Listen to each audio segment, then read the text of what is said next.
સુરેન્દ્રનગરના દસાડાની અંદર પણ દારૂ ભરેલી ટ્રક ઝડપાઈ હોવાની ઘટના સામે આવી રહી છે। જાણકારી મળી રહી છે સુરેન્દ્રનગરની અંદર પણ દારૂ ભરેલી ટ્રક ઝડપાઈ રહી છે, જેમાં એલસીબીએ વિદેશી દારૂ ભરેલી ટ્રક છે તેને ઝડપી પાડ્યું છે। એલસીબીની ટીમને મોટી સફળતા મળી છે તેવું કહી શકાય છે, કારણ કે 16 લાખના મુદ્દામાલ સાથે તેમણે આજે દારૂ ભરેલી ટ્રક છે તેને ઝડપી પાડી। એલસીબીએ વિદેશી દારૂ ભરેલ ટ્રકને ઝડપી પાડ્યો છે।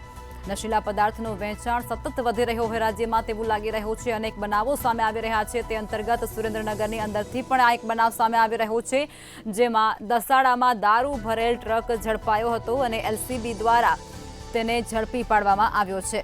એલસીબીની ટીમને મોટી સફળતા મળી હોય તેવું કહી શકાય છે, કારણ કે 16 લાખના મુદ્દામાલ સાથે તેમણે આજે રેકેટ છે તેને ઝડપી પાડ્યો છે। 16 લાખના મુદ્દામાલ સાથે તેઓએ દારૂ ભરેલ ટ્રકને ઝડપી પાડ્યો અને ત્યારબાદ આ મુદ્દે વધુ તપાસ પણ હાથ ધરી છે। દારૂ ક્યાંથી લેવામાં આવ્યો હતો અને ક્યાં લઈ જવામાં આવતો હતો, કોને સોંપવાનો હતો, કોણાના પાછળ છે, આ તમામ સવાલોની તપાસ પોલીસ દ્વારા હાથ ધરવામાં આવી રહી છે। એલસીબીની ટીમ છે તેના દ્વારા છટકું ગોઠવી અને આને ઝડપી પાડવામાં આવ્યા।